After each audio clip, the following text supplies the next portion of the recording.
Dr. Rene Borges first for inviting me and giving me the opportunity to give this talk for the Indian Science Academy. And my talk will try to summarize about, almost 20 years of work trying to understand the role of hornbills as seed dispersers, their functional role. And I hope that many of you would be familiar with hornbills. These are large Asian birds in the Asian tropics as well as in Africa. But the ones in India, are more forest hornbills. And one of the key aspects of our research has been to look at seed dispersal. But just an introduction to seed dispersal, most of you would be familiar with the basics, but seed dispersal is very important for plants. Plants are static, but they provide a fleshy reward. This is, of course, for animal dispersed plants. Plants have different modes and mechanisms for the dispersal, which includes various mechanical modes. But I'll be talking about, of course, dispersal by birds. And so there's endozoochory and ectozoochory. So my talk will focus on endozoochory by hornbills. Now, the seed dispersal cycle is a very complex cycle, and it's kind of challenging to study. This is from a classic paper which sort of characterized the seed dispersal cycle. And there's often a divide between how people have studied it, because a lot of people have studied it from the perspectives of frugivores. So then people look at, it starts with fruit production and fruit availability, which is of course affected by pollination and the flowering and fruiting phenology. And then of course there's fruit removal.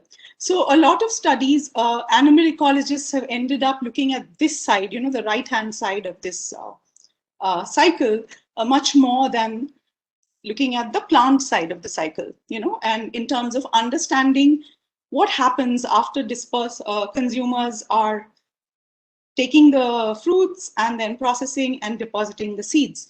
So very difficult for many studies to combine, and do both.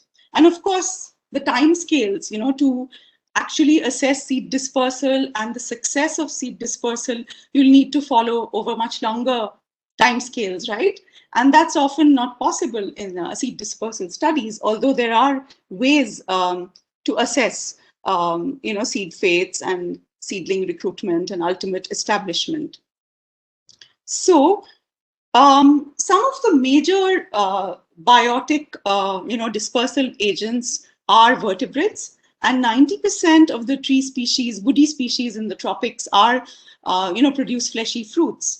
And birds and mammals are among the major dispersers of woody species in the tropics. Fishes and reptiles are also important in certain kinds of systems, like in island ecosystems in the case of reptiles, and in fishes, in mangrove and some kind of aquatic Amazonia in some areas. And there are also secondary seed dispersers. These complicate matters further.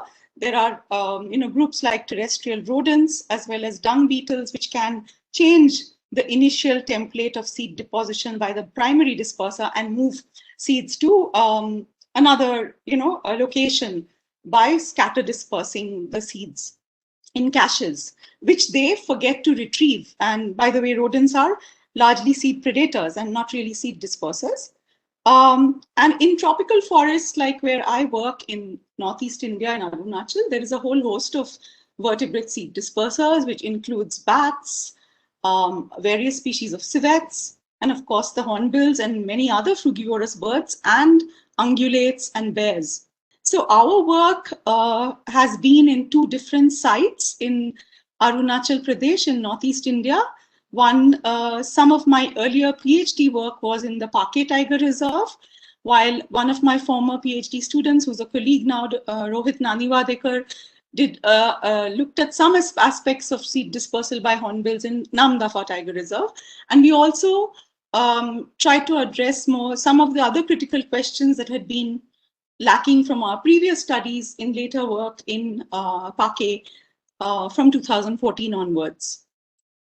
So my earlier work had established that 78% of the tree species in the Pake Tiger Reserve are animal dispersed.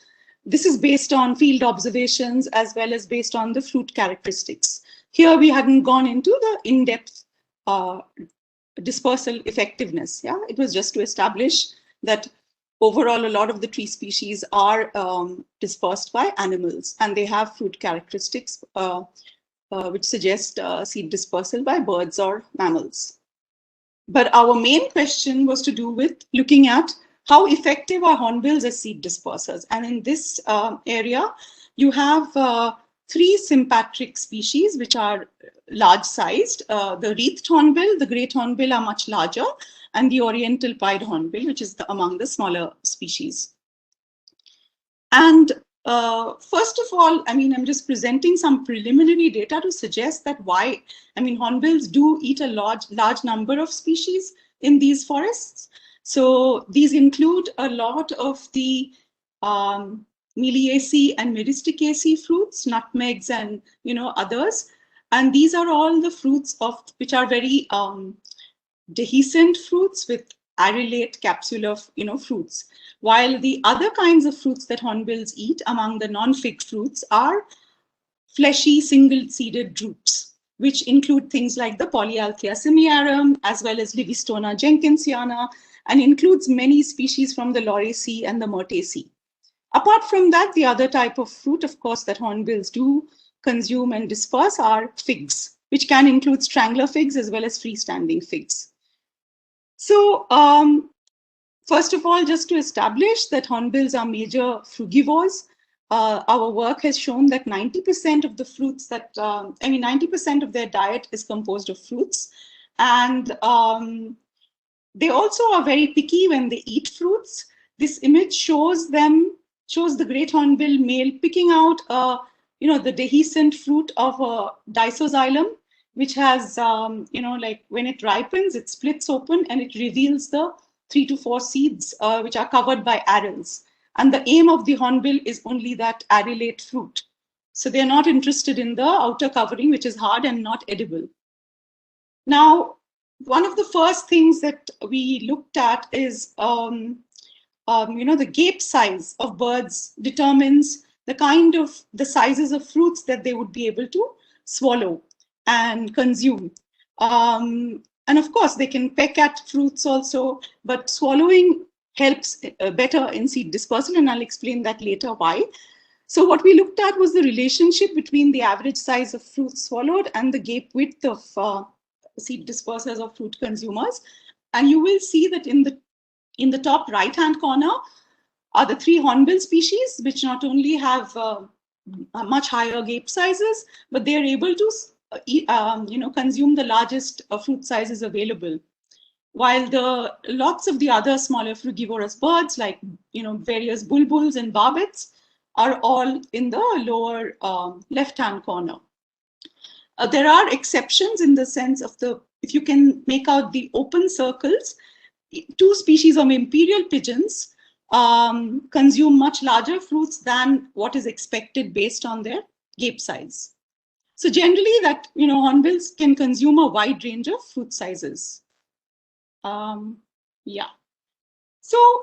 seed disperser effectiveness is, the question of effectiveness is, is addressed by looking at it in a framework that was developed by Eugene Schupp, who's one of the pioneers of seed dispersal research. And and there's 2 aspects to it: the qualitative aspects of seed dispersal and quantitative aspects. So you assess whether the particular frugivore meets some of these criteria, qualitative aspects, in terms of being a good disperser. So fruit handling behavior is one, visitation length, gut treatment of seeds, and sites of deposition. And of course, distance from the parent tree, how far the seeds have been carried from the parent tree. The other aspect is the quantitative aspect, which is the frequency of visitation by the frugivores, as well as the rate of fruit removal. So now I'll just initially cover the first few qualitative aspects and what we did and found out. So we looked at what proportion of fruits handled by hornbills and other frugivores was swallowed. And we also looked at what is the visitation length on the fruiting tree. Now, this is very important because if visitation length is greater than seed retention times, it means that the birds are spending a long time on the parent fruiting tree, which is not so good for dispersal, because that means a lot of the fruits that you're consuming and the seeds are getting deposited more likely under the parent trees, which is not advantageous for seed dispersal, based on the Jansen-Connell hypothesis, where the advantage of seed dispersal is to move away from parent trees because of high seedling mortality, seed predation under parent trees. But if visitation length is lower than seed retention times or gut passage times, then it's likely to be more beneficial, and the chance of the seeds moving away from the parent tree is greater. So we found that hornbills, if you look at the graph, the gray bars, hornbills are represented by the gray bars, and hornbills tended to, the proportion of fruits that was swallowed by hornbills was much higher, and they did not peck at fruits much at all, or they dropped very few fruits while feeding, unlike the smaller avian frugivores and compared to the imperial pigeons. So in that sense, in terms of quality, hornbills are better. In the other aspect of quality, which is the mean visitation length, if you can see, the hornbills are on the left-hand side, and they have relatively shorter visitation lengths of less than 10 minutes compared to imperial pigeons, which spend a long time just sitting on the fruiting trees. We had also carried out gut passage time studies in 2 different time periods. One during my PhD time studies, where I looked at 16 species, some non-fig species and some fig species. And the kind of pooled average for the non-fig species was 75 minutes. That was our estimate at that time, and 56 minutes for the defecation time for fig seeds. So I just wanted to add here that hornbills mostly regurgitate seeds. They don't defecate seeds, except for the seeds of ficus, which are really minute. In 2015, some of our research team, my colleagues, they did another study because we wanted to do it, because at that time I had only 2 captive hornbills to feed the fruits to. We did it with a larger set of individuals and more hornbill species in another zoo, with 5 non-fig species. And again, we found relatively long gut passage times. So the next component of quality is a very important part, which is the site of deposition, which very often studies are not able to address. And we're looking at the suitability of, where are hornbills depositing seeds. And so hornbills generally deposit seeds in 3 broad kinds of scenarios. One is the nest tree, which is during the breeding season. Hornbills are, secondary cavity nesters, and many of you may know that, the female seals herself inside and she's fed by the male during the breeding season. So all of the fruits that the female and the chick eat gets deposited in a small area below the nest tree. And that's concentrated seed rain, which mimics what happens at parent trees. Of course, here it's a mix of many species, unlike at parent trees where it's a single seeds of a single species. The other kind of area where hornbills do clump dispersal is at roost sites, which are often along these river areas where the large flocks of hornbills, especially the wreathed hornbill, gather. And over a period of days or weeks or even months, they can use that same roost site, leading to a clumping of seeds being deposited. And the scenario where they do more perch, where they do more scatter dispersal, which is presumably better for seed dispersals, is under the perch trees, which are trees that are more ephemeral and not predictable in space and time, which they perch on when they're foraging in the daytime and moving in the habitat. So long back, I had looked at the seed densities under these perches and nests and roost sites. And basically, perch sites had densities of seeds which were around 1 seed per square meter, very scatter dispersed kind of situation, while nest trees had very high seed densities of around 100 seeds per square meter. And then I looked at the next stage of the regeneration under nest trees to see whether, because if you are a lay observer, you can always think that, oh, the nest trees are really like foci of recruitment of hornbill food plant species. And initially, when you look at the seedling densities, it does appear that, a lot of hornbill food plant species are coming up in front of the cavity. So all the seed rain is concentrated in front of the cavity. So we did this, thing by enumerating seedlings in front and at the back of the cavity, because the back of the cavity is not expected to have any seed rain, right? So the difference is quite stark when you look at the seedling stage. But when you look at the sapling stage, you find that those differences disappear. And this happens because of thinning out, because of seedling mortality, and therefore the advantages of seed dispersal at nest trees is really not much. The other sites, like I said, is at roost sites, which are often along this linear habitat. Although great hornbills do roost inside the forest as solitary individuals or pairs, most of the time the wreathed hornbills roost in larger flocks. And sometimes there can be mixed species communal roosts also. And this is very different kind of habitat from the forested habitat where these native forest species grow and regenerate, and it's near the grassland, and they roost on these deciduous wind dispersed species. So again, our seed densities here are also relatively sort of high, and you find that when you look at, we enumerated seedlings and saplings under around these roost trees, and we found that seedling densities, while initially seedling densities are high, after 6 months the survival, declines to 35%. And sapling densities demonstrate that there'll be very much fewer saplings in the area, which are 2 to 3 years old saplings. And ultimately, there's almost zero trees, adult trees of hornbill food plant species at these kind of roost sites. We'd also done seedling survival experiments by tagging the seedlings under nests and roosts and parent trees. And we find that seedling survival under nest trees is very similar to that under parent trees.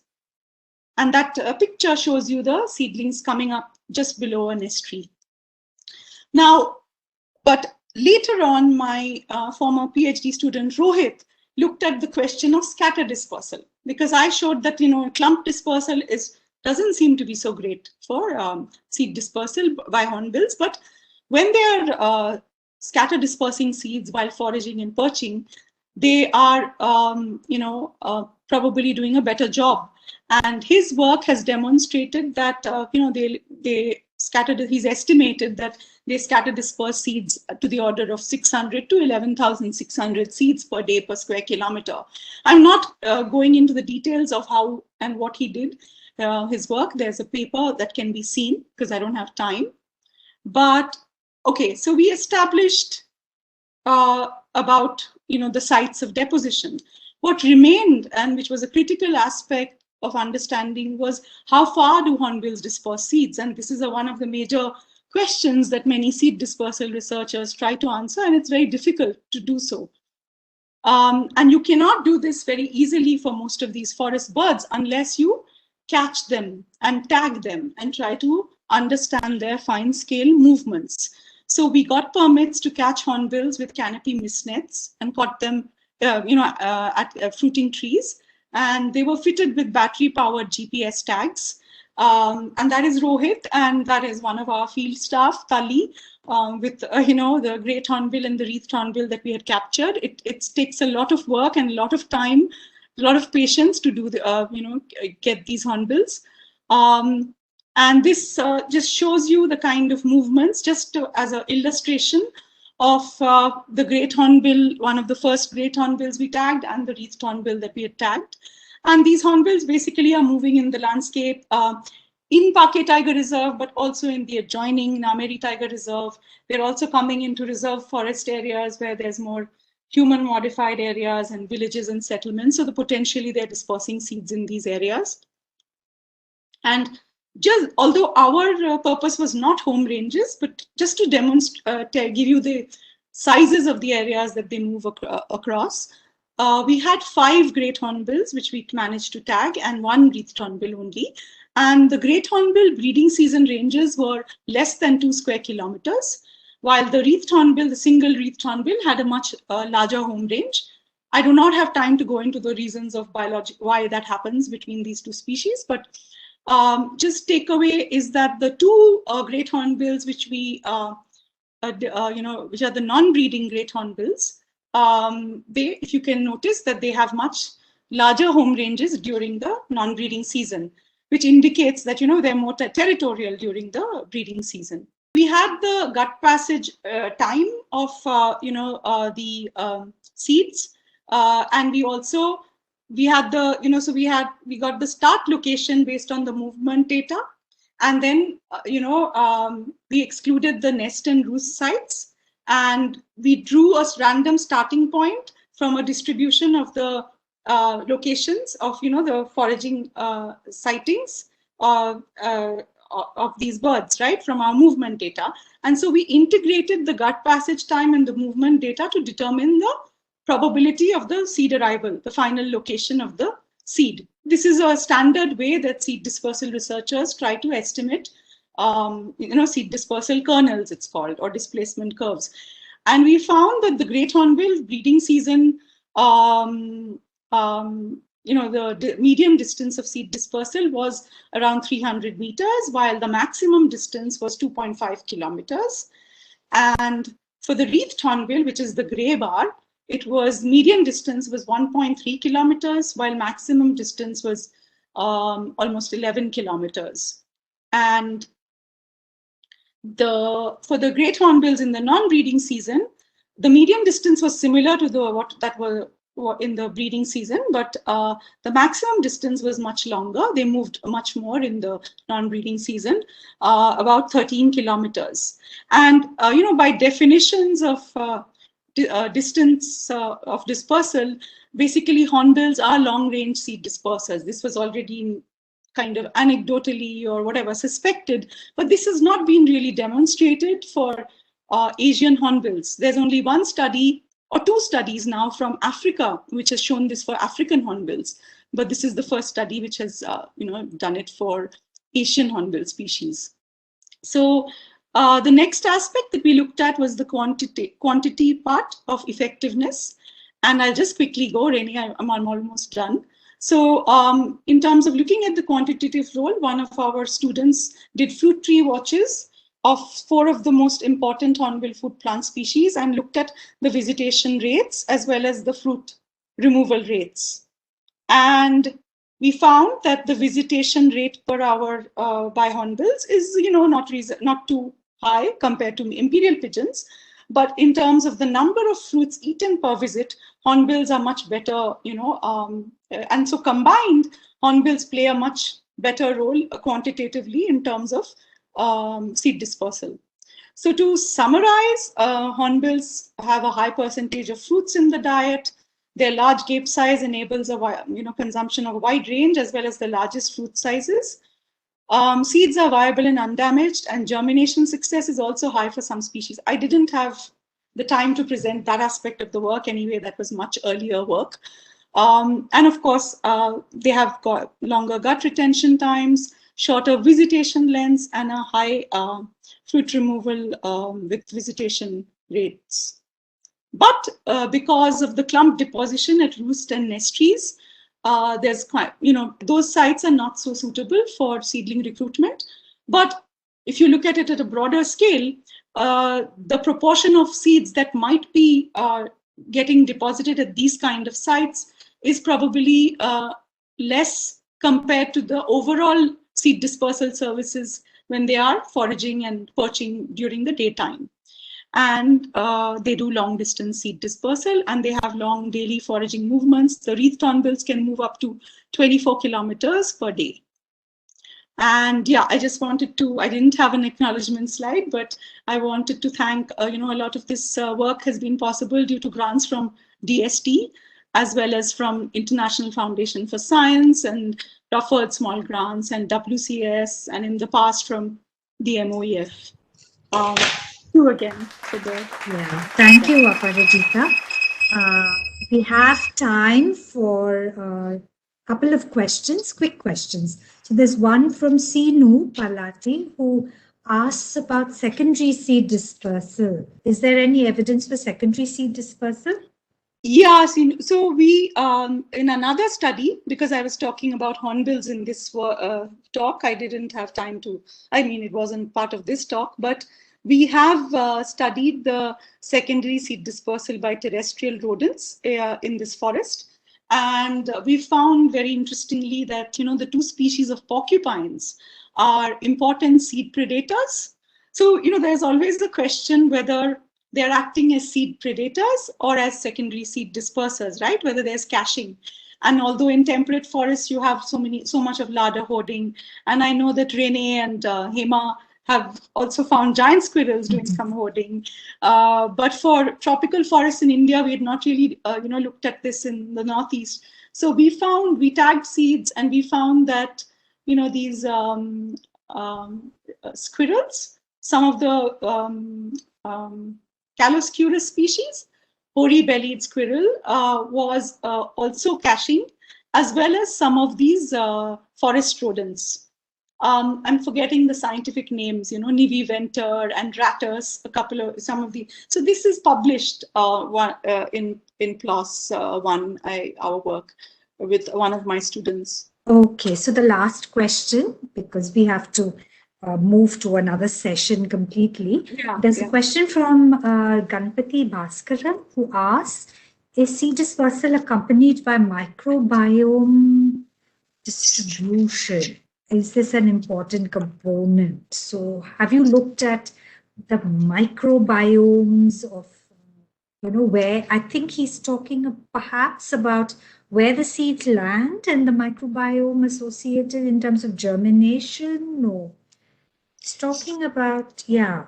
Yeah, so we have not looked at that, but we actually enumerate the seeds that come out of seedling, at these sites. So in the sense that we are counting the seeds first, but then also looking at the established seedlings, but we haven't looked in detail at the microbial or the, I don't know, the chemical or what are the constituents of the soil and things like the factors that which could affect germination. Sure. We do have a rainforest nursery. We have a restoration program also. And we grow all these species in our nurseries also now. So it's... Okay.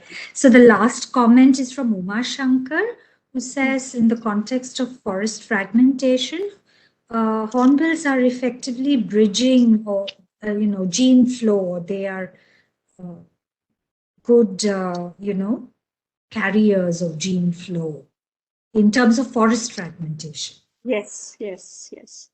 Okay. Okay, absolutely. The last one is from Jitu Unikrishnan, who says, do you think regurgitation can also be voluntary? And if yes, does your estimation method get affected by voluntary versus, you're talking about gut passage, but it's really regurgitation that you're talking about, is it?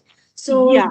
So gut passage, 1 minute, Hazuri, I understood the question. So here, when we say regurgitation and we say gut passage, it's used because in many of these birds, it's the proximal gut, right? It doesn't go through the entire gut, but then it comes out, and I don't know what you mean by voluntary or involuntary, because obviously there is a fruit processing time. And because many of these fruits which are covered by these fleshy arils, those arils are extremely thin sometimes or very tightly attached to the seed. And it's amazing that, it comes out so clean after being in the hornbill's gut, because some of them you have to really scrape them to get the fleshy material. So I don't think it would affect. I'm not sure what his question means because. Okay. Maybe you can connect. Later on that. Yes. So thank you so much, Aparajita, for that really lovely talk and sort of rounded up the whole symposium because we went from, pollination all the way to actually planting that seed over there. Yeah. Thank you so much. And I want to thank all the speakers of the symposium. Sorry, we ran a little late, but that's okay because, these are virtual sessions and there are always issues with connectivity and stuff like that. So thank you all, and thank you for the enthusiastic audience that, gave us some very, very interesting questions. So thank you. Thank you to all the speakers, and thank you definitely to Professor Shivan now, who's can now get to bed in California. And thank you so much for being with us through this couple of hours of lovely sessions.